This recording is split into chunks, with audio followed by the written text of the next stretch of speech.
première lecture se trouve dans le livre du Deutéronome, chapitre 5. On a déjà entendu ces accents il y a quelques instants, mais je les reprends. Je vais lire les versets 12 à 15. Deutéronome chapitre 5, c'est la seconde fois que Moïse transmet ces 10 paroles solennelles de la part de Dieu. Voilà, à partir du verset 12, je lis « Observe le jour du repos ». Vous avez compris que c'est le thème de ce culte ce matin. « Observe le jour du repos pour le sanctifier, pour le mettre à part, l'offrir, comme l'Éternel, ton Dieu, te l'a ordonné.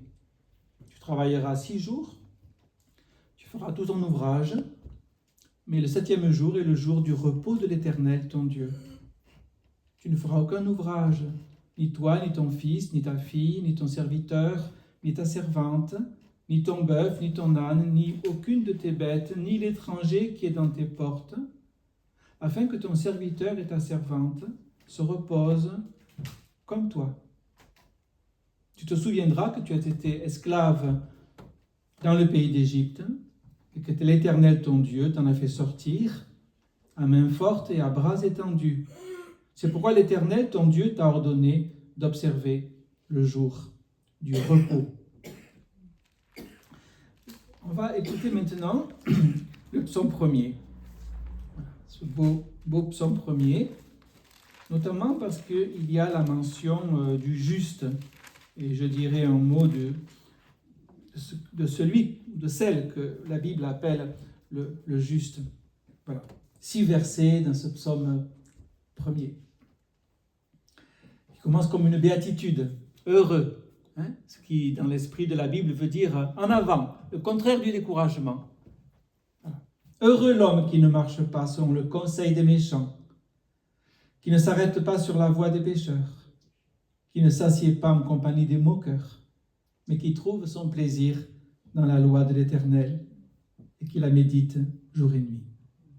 Il est comme un arbre planté près d'un courant d'eau qui donne son fruit en sa saison et dont le feuillage ne se flétrit pas. Tout ce qu'il fait lui réussit. Il n'en est pas ainsi des méchants. Ils sont comme la paille que le vent dissipe. C'est pourquoi les méchants ne résistent pas au jour du jugement, ni les pécheurs dans l'assemblée des justes. Car l'Éternel connaît la voie des justes et la voie des pécheurs mène à la ruine. La troisième lecture se trouve dans l'évangile de Matthieu, chapitre 4. Là, Jésus est dans le désert confronté à l'ennemi. Et je lis, versets 8 à 11. Le diable transporta encore Jésus sur une montagne très élevée, lui montra tous les royaumes du monde et leur gloire, et lui dit, je te donnerai toutes ces choses si tu te prosternes et m'adores. Et Jésus lui dit, retire-toi, Satan, car il est écrit, tu adoreras le Seigneur ton Dieu et tu le serviras lui seul. Alors le diable le laissa, et voici des anges vinrent auprès de Jésus et le servaient. Donc, une des expressions que nous avons entendues dans ces lectures, c'est « entrer dans le repos de Dieu ».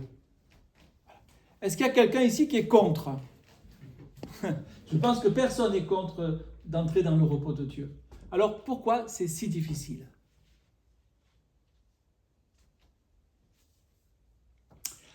Alors, vous savez à quoi j'ai pensé ? J'ai pensé au cimetière. Vous savez, ici repose. Ici repose, ici repose. Alors, vous voyez, je dis ça un peu sur le ton de la plaisanterie et en même temps, je pense à des personnes, sans doute ici même au Vigan, peut-être même pas loin d'ici, qui se disent, voilà, la seule manière de trouver du repos, c'est d'en finir avec cette vie. Et probablement, certains vont mettre fin à leur jour pour entrer dans ce repos. Nous savons que ce n'est pas la volonté de Dieu. Mais quand même, désirer ce repos est une chose tout à fait légitime, normale, vitale quelque part. Et c'est poignant de voir des hommes et des femmes, et maintenant des enfants. On peut penser qu'avant les enfants étaient dans un certain repos, maintenant ce n'est plus le cas. Les enfants ne sont plus dans le repos. Ils sont dans les mêmes tourments que les adultes. C'est poignant quand même, hein? C'est vraiment poignant. Et le travail pour les enseignants est devenu quelquefois presque impossible. Alors, je continue à réfléchir en préparant ce message, et je me suis dit, mais comment trouver le repos avant le cimetière? Et vous savez à quoi j'ai pensé? J'étais aumônier hospitalier pendant 20 ans, j'ai pensé au lit d'hôpital. Alors, vraiment, personne n'y va volontiers, hein? Moi-même, quand me suis trouvé sur un lit d'hôpital, j'ai fait comme tout le monde. C'est quand que je rentre à la maison. Voilà. Dis pas, c'est quand que je guéris, c'est quand que je rentre chez moi. Des choses à faire chez moi. Voilà. Mais j'étais là, pas très longtemps, mais quand même sur un lit d'hôpital. Et là, figurez-vous, je me suis reposé. Je me suis dit, il n'y a rien d'autre à faire. Voilà. Pas de téléphone, enfin, moi j'avais pas de téléphone, pas de télévision. Et puis pas de responsabilité, pas de fleurs à arroser, pas de repas préparés, pas de courses à faire, pas de comptabilité, voilà. Et donc je me suis dit, quelque part je me suis dit, enfin le repos. C'est étonnant, hein? Enfin, c'est mon expérience. Et donc quand on est malade, eh bien, enfin on pourrait dire, il y a une sorte de repos forcé, qui n'est pas joyeux, mais qui quand même peut apporter un peu de quiétude qu'on n'a pas quand on court dans tous les sens. Au moment où le réveil sonne, on dit qu'est-ce que je vais faire maintenant? Comment je m'habille? À l'hôpital, on ne se demande même pas comment on s'habille, on a une tunique et puis voilà. Donc vraiment, et puis j'ai vu à l'hôpital, vraiment je l'ai vu plus d'une fois, des personnes qui faisaient plus de chemin en 8 jours, qu'en 80 ans à courir dans tous les sens. Alors là, je me suis dit, parce que ça, je l'ai vu plus d'une fois, hein, c'est-à-dire des visages qui se transforment, des mentalités qui parcourent un chemin qui n'a pas été parcouru pendant toutes les années, y compris chez les personnes âgées. Alors là, je me suis dit, voilà, ce repos-là, il n'est peut-être pas facile à vivre, mais il porte des fruits remarquables. Et puis j'ai pensé encore au fils prodigue. Alors, est-ce qu'il était dans le repos? Je ne sais pas. En tout cas, il avait... Voilà l'expression qui m'est venue à l'esprit. Il avait appuyé sur la touche pause. Finalement, quand on est à l'hôpital, on a appuyé sur la touche pause. Alors, on a peut-être des soucis et des douleurs, mais quand même, on est là et on n'est plus en train de courir. Et le fils prodigue, il avait fini de faire la fête, il n'y avait plus d'argent, et donc ses amis étaient partis. Il gardait des pourceaux, mais enfin, moi je n'ai jamais gardé des pourceaux, mais enfin, je ne sais pas s'il se fatiguait beaucoup là. Je pense qu'il réfléchissait surtout sur sa vie. Ou Dieu avait appuyé pour lui sur la touche pause. La touche pause. Je crois que la touche pause, frères et sœurs, c'est assez exactement le sens du mot sabbat. Donc si vous ne comprenez pas sabbat, vous pensez à la touche pause, hein, voilà, tout le monde sait ce que ça veut dire. Ça interrompt tout, on peut faire autre chose, hein, on peut même aller dormir, boire un verre, enfin voilà. Tout s'interrompt un instant et reprendra un peu plus tard. Et donc c'est le sens du troisième commandement, c'est le troisième commandement, c'est le plus long. La plupart des autres commandements tiennent en un verset, même une ligne. Hein. Tu ne tueras pas, c'est très court. Tu ne commettras pas d'adultère, c'est très court. Tu ne voleras pas, tu ne déroberas pas. Mais là, il y a 4 versets très longs qui exposent que ce n'est pas juste comme ça une idée, mais c'est une réalité qu'il faut vivre au niveau de toute une maison. C'est le jour du repos. Et je me suis dit encore, en réfléchissant à cela pour nous ce matin, hein, eh bien, ce jour de repos, ce principe de repos que Dieu impose dans sa loi, c'est à la fois un droit et un devoir. C'est un droit, donc j'ai le droit de me reposer, et c'est aussi un devoir. C'est-à-dire, si je ne le fais pas, eh bien, je transgresse un commandement. J'échappe à ce que Dieu a voulu pour moi. Donc c'est un droit et un devoir, et normalement ça devrait nous convaincre. Alors pourquoi le jour du repos, ou le principe de ce repos, est à la fois un droit et un devoir. Alors, j'ai noté 3 raisons. D'abord pour se reposer. Voilà, c'est un jour de repos. On remarque que quand Dieu a créé, il a institué une succession du jour et des nuits. Déjà. Donc avant le sabbat, il y avait déjà le jour et la nuit. On comprend que le jour, c'est pour s'affairer et la nuit, c'est pour se reposer. C'est une question de... D'ailleurs, vous savez, c'est une torture d'empêcher quelqu'un de se reposer la nuit. Les insomniaques souffrent 1000 douleurs quand même. Ça atteint leur santé physique, psychique, sociale, etc. Et donc déjà dans la création, vous voyez, la lune, le soleil, etc., nous parlent d'une volonté d'inscrire le repos dans la création tout entière. Voilà. Il en donne autant à ses bien-aimés pendant leur sommeil. Donc on peut dormir. C'est un acte de foi de s'endormir, frères et sœurs.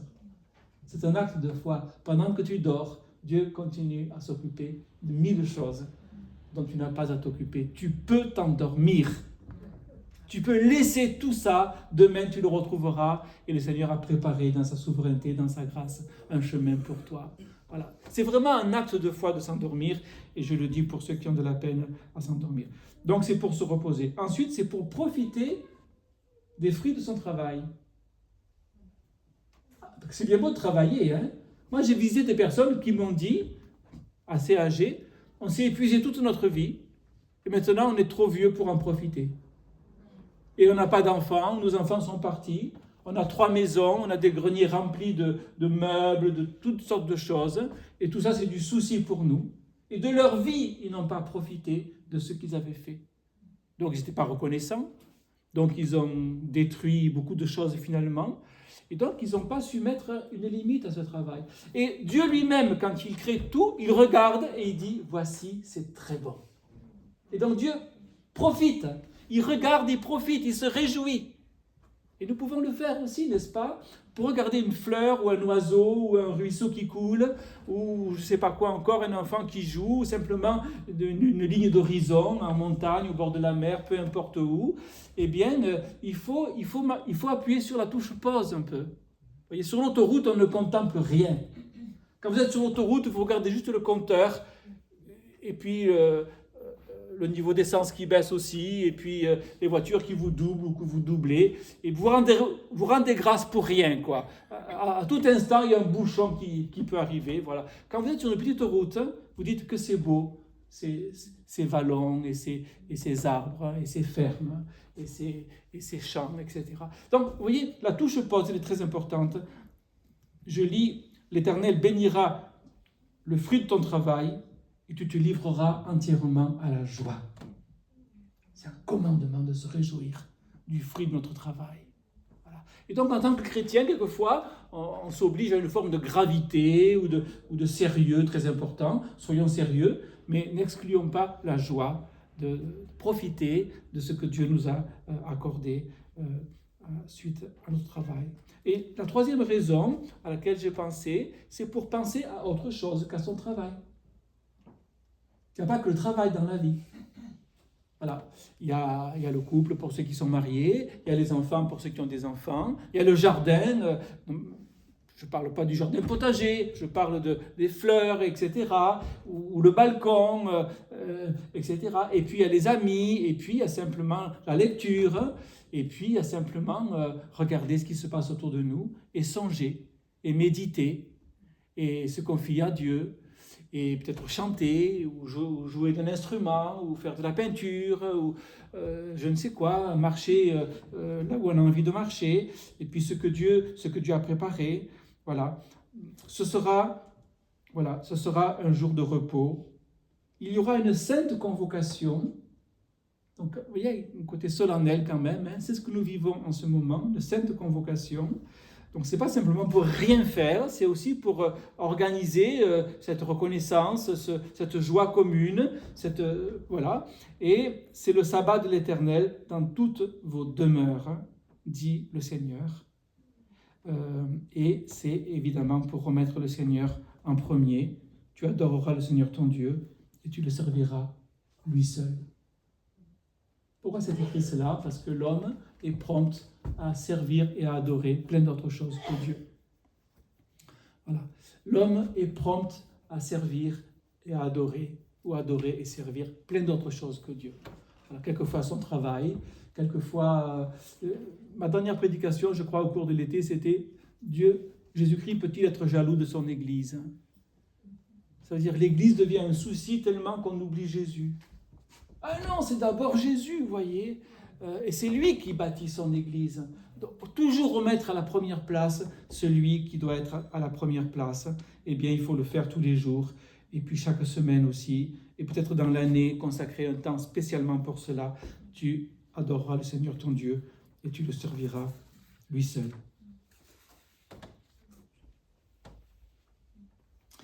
Est-ce que cette idée de repos est accompagnée d'une idée de paresse? Vous connaissez la réponse, hein? La réponse est non. Voilà. La paresse n'est pas une vertu chrétienne. Il y a même dans la Bible pas mal de versets assez sévères, assez sévères. Hein? Serviteur méchant et paresseux, tu aurais dû faire fructifier ce que je t'ai donné et tu l'as caché parce que tu as eu peur. Et donc la paresse n'est pas du tout une vertu chrétienne. La tranquillité, oui. Le repos, oui, on est en train d'en parler. La confiance, oui. La paix, oui, mais pas la paresse. La paresse, ceux qui sont paresseux sont comme des voleurs. Et un voleur ne connaît pas le repos. Voilà ce que je me suis dit. Un voleur ne connaît pas le repos, même quand il ne fait rien. Quelqu'un qui aime le Seigneur, il connaît le repos, même quand il travaille. Ouf, je vais le redire. Hein. Un voleur ne connaît pas de repos, même quand il dort. Il est tourmenté. Quelqu'un qui est avec le Seigneur, qui a mis Dieu en premier, il connaît du repos, même quand il travaille, même quand il combat, parce que le Seigneur est avec lui. C'est une très grande différence. Et je me suis dit, si on respectait cela, on ferait faire de sacrées économies à la sécurité sociale.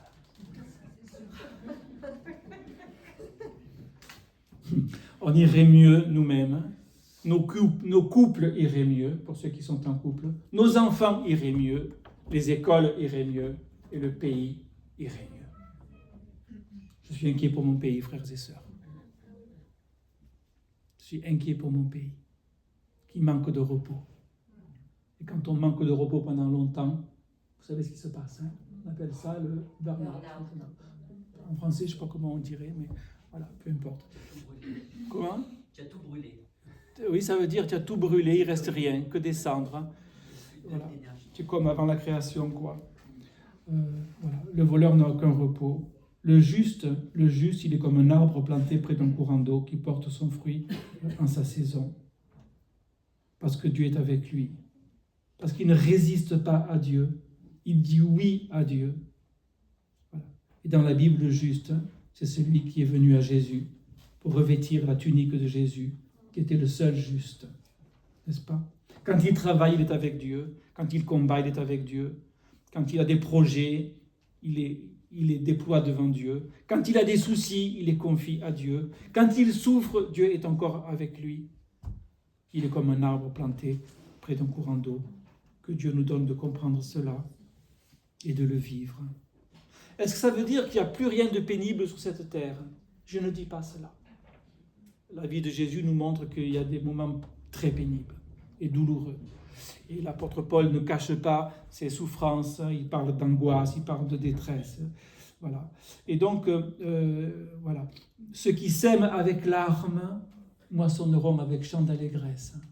Donc, vous voyez, il y a encore une place pour les larmes.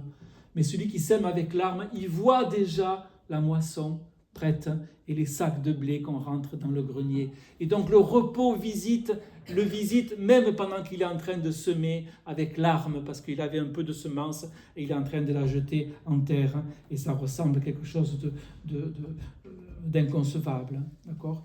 Voilà. Et ça, c'est la dimension du royaume de Dieu. Comme déjà, on l'a entendu il y a quelques instants, ça veut dire il y a déjà maintenant une dimension de ce repos éternel on pourrait dire le repos d'avant la chute, et le repos que Dieu restaurera quand il essuiera toute larme de nos yeux. Il y a un peu de ce repos parfait qui est donné maintenant par Jésus-Christ, par le Saint-Esprit, par l'amour qui est versé dans les cœurs, par l'espérance comme une encre de l'âme. C'est la dimension du royaume de Dieu que nous voyons dans les béatitudes, par exemple. Heureux ceux qui pleurent, ils pleurent, mais ils sont heureux. Comme c'est étonnant quand même. Alors, ils seront consolés plus tard, mais ils sont heureux dès maintenant. Vous voyez, ce maintenant, c'est la dimension du royaume de Dieu, même s'il y a encore des promesses qui ne sont pas accomplies. Heureux maintenant, ça veut dire le repos tout de suite, y compris pour ceux qui sont courbés sous des fardeaux difficiles et qui ont des vies compliquées et qui aspirent à ce repos, mais quand même dès maintenant il y a ce repos, parce que Jésus-Christ est là dès maintenant, pas demain, pas tout à l'heure, maintenant, dans cet instant. Et en cet instant même là, pendant que je parle, nous pouvons et je peux moi-même dire, Seigneur, voilà, il y avait le repos, j'étais juste à côté, je rentre dans ton repos. Par la foi, je rentre dans ton repos. Ça veut dire je viens à Jésus, je demeure là dans ce cercle de la foi et je m'engage à ne plus en sortir. Et si j'en sors, tu m'y ramènes bien vite, Seigneur, pour que je ne perde pas ce que tu m'as offert. Heureux ceux qui sont persécutés pour la justice. Donc ils sont persécutés quand même, vous voyez. Ils sont persécutés et ils sont heureux maintenant. Et peut-être même ils ont une joie que d'autres n'ont pas. Heureux maintenant ceux qui sont persécutés pour la justice, car le royaume des cieux est à eux. Là aussi, c'est au présent de l'indicatif. Et donc, quand la Bible dit « Efforçons-nous d'entrer dans ce repos », efforçons-nous, c'est maintenant, c'est tout de suite. Quand Jésus dit « Venez à moi, vous qui êtes fatigués, je vous donnerai du repos, vous trouverez du repos pour vos âmes », c'est maintenant, c'est tout de suite. Il y a donc un repos de sabbat réservé au peuple de Dieu. C'est maintenant. C'est à la fois un droit et un devoir. Et les chrétiens n'ont donc pas attendu les syndicats pour trouver et vivre ce repos dans la foi. Et les non-chrétiens ne peuvent pas le connaître. Les non-chrétiens, alors je ne veux pas caricaturer, parce que parmi les non-chrétiens, il y a des gens qui cherchent déjà, il y a des gens que Dieu aime, il y a des gens qui vont devenir des chrétiens dans 15 jours ou dans 6 mois ou dans 5 ans. On ne le sait pas, n'est-ce pas? On ne les juge pas. Mais quand même, les non-chrétiens, qu'est-ce qu'ils font? Ils montent le son de la musique. Ils boivent un coup. 2, c'est encore mieux. Ils fument quelque chose. Ils se mettent à courir pour ne pas réfléchir. Et puis, je ne sais pas qu'est-ce qu'ils font encore. Moi, je ne suis pas un non-chrétien, vous voyez, par la grâce de Dieu. Je suis un chrétien, donc un non-chrétien. Mais ça ne me fait pas envie, si vous voulez. Ça ne me fait pas envie. Parce que ces faux repos, eh bien, ils sont suivis de fruits amers, n'est-ce pas? Qui sont mauvais à tous égards. Et donc, ça ne fait pas envie, ça ne fait vraiment pas envie. On aimerait que les jeunes de 16 ans comprennent cela tout de suite. Je vais m'arrêter. En revenant juste un instant sur une parole qu'on a entendue. Ce sera le sabbat dans toutes vos demeures. Dans toutes vos demeures. Donc, vous m'avez déjà plusieurs fois entendu parler de l'importance de la maison, n'est-ce pas? Eh bien, là, j'ai une belle occasion de revenir encore sur ce sujet. Peu importe qu'on habite tout seul, à 2, à 3 ou à 12 dans notre maison, qu'elle soit grande, petite, je ne sais pas quoi, Dieu dit de respecter ce principe de repos dans toutes nos demeures. Ça veut dire que je ne devrais pas sortir de chez moi sans avoir trouvé ce repos. Et quand j'ai trouvé ce repos, je peux sortir en gardant ce repos, comme une tunique, si vous voulez, voyez, comme un habit, comme un vêtement. Mais je ne sors pas de ma maison sans avoir trouvé ce repos.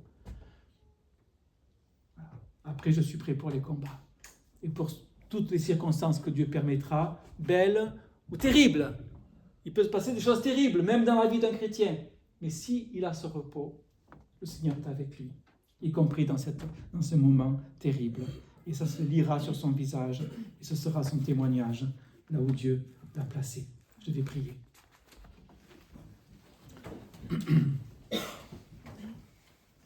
Seigneur, avec ces mots maladroits. Tu veux nous rappeler des vérités que tu as inscrites pour ton peuple, des serments d'alliance. Et nos cœurs se sont attachés, Seigneur, à ces paroles qui sont vraiment comme une nourriture. C'est notre héritage, Seigneur. Et c'est quelque chose qui ne peut ni se souiller, ni se corrompre. Et c'est simplement les prémices du repos éternel qui est notre espérance, Seigneur. Mais aussi, c'est aussi notre lot de chaque jour, parce que Jésus est venu, parce qu'il a donné son esprit. Seigneur, tu nous donnes de le vivre d'abord dans nos maisons, comme tu viens de le dire. Merci de nous rappeler cela tous les jours. Et tu nous donnes de le vivre ensemble, Seigneur, aussi, pour nous exhorter les uns les autres, de ne pas oublier ce droit et ce devoir du repos avec Jésus. Et nos regards sont sur lui. Et avant, il nous a préparé une place, mais avant que nous y soyons, eh bien, c'est lui qui est avec nous encore maintenant. Je serai avec vous tous les jours. Et nul ne vous ravira de ma main. Merci d'inscrire ces paroles dans nos cœurs, Seigneur, et de nous attacher à toi pour toujours. Amen.